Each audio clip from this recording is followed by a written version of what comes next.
क्या आपको पता है कि किसी देश की फॉरेन पॉलिसी फेल हो गई है? ये कब पता लगता है? कौन सा वो इंडिकेटर होता है, कौन सी वो घटना होती है जब घट जाए किसी देश के साथ तो माना जाता है कि वो देश फॉरेन पॉलिसी के मामले में दिवालिया हो चुका है? अगर आपको नहीं पता, मैं बताता हूं।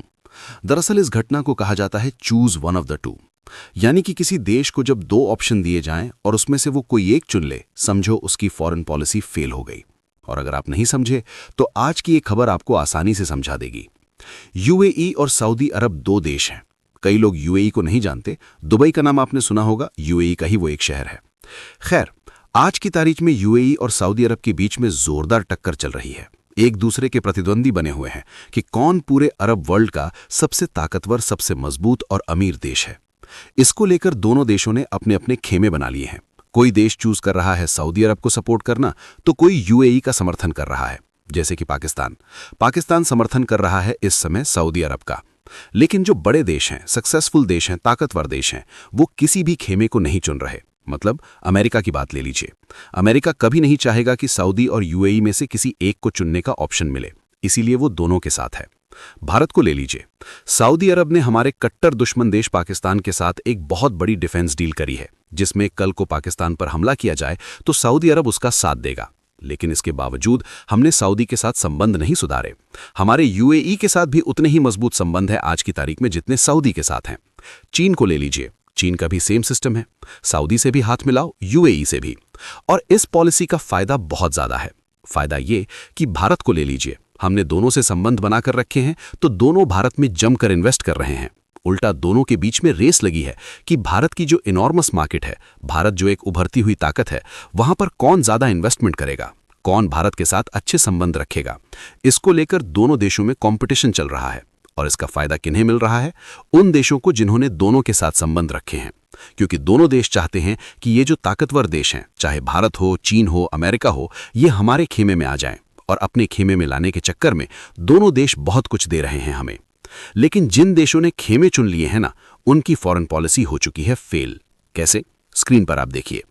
रिपोर्ट निकलकर सामने आई है कि यूएई ने पाकिस्तान से गुस्सा होकर इनके देश में जो इस्लामाबाद एयरपोर्ट था, वहां से अपने हाथ खींच लिए हैं।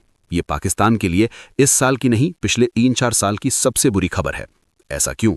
ऐसा इसलिए क्योंकि यूएई ने इस्लामाबाद एयरपोर्ट का जिम्मा खुद संभाल लिया था कि इस एयरपोर्ट को हम मैनेज करेंगे।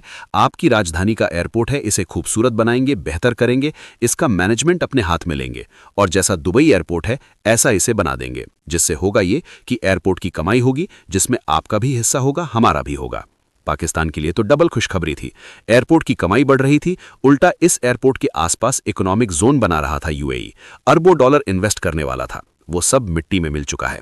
और इतना ही नहीं, एरो सिटी बना रहा था। इसके अलावा इस्लामाबाद के अंदर अरबों डॉलर के इन्वेस्टमेंट प्लान थे यूएई के, सब मिट्टी में मिला दिए हैं यूएई ने सिर्फ एक झटके में इससे अपने हाथ खींचकर। ये हुआ क्यों? हुआ इसलिए कि पाकिस्तान ने choose one of the two कर लिया। मतलब जब यूएई और सऊदी ने कहा कि हम में से एक चुनो, तो दोनों से संबंध रखने की बजाय इन्होंने सऊदी को चुना।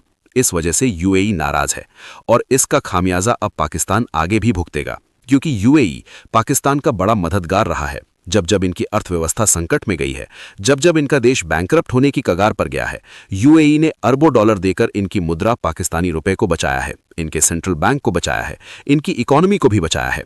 लेकिन अब एक इनका पनाहगार खत्म हो चुका है और इसका कारण है इनकी फेल फॉरेन पॉलिसी। क्योंकि अगर सक्सेसफुल फॉरेन पॉलिसी होती तो ये दोनों के साथ संबंध बनाकर रखते। आज की तारीख में दोनों देश पाकिस्तान को अपने खेमे में लाने के चक्कर में अरबों डॉलर पानी की तरह पाकिस्तान पर बहाते। लेकिन इनके मूर्ख नेता और मूर्ख सेना प्रमुख को यह बात समझ में नहीं आई। सऊदी की चापलूसी के चक्कर में यूएई गंवा बैठे और इसीलिए भारत की फॉरेन पॉलिसी को सफल माना जाता है, क्योंकि हमारे सबके साथ अच्छे संबंध हैं। आज की तारीख में तो चीन के साथ भी हमारे अच्छे संबंध हो रहे हैं, रूस के साथ पहले से हैं, अमेरिका से भी धीरे धीरे संबंध ठीक ही हो जाएंगे एक बार ट्रंप सत्ता से चले जाएं। यूरोप के साथ तो बहुत ही तगड़े संबंध हो गए हैं इस समय, और अरब में भी हमारा दबदबा लगातार मजबूत हो रहा है। इसे कहा जाता है फॉरेन पॉलिसी। पाकिस्तान एक फेल्ड स्टेट का एग्जाम्पल बन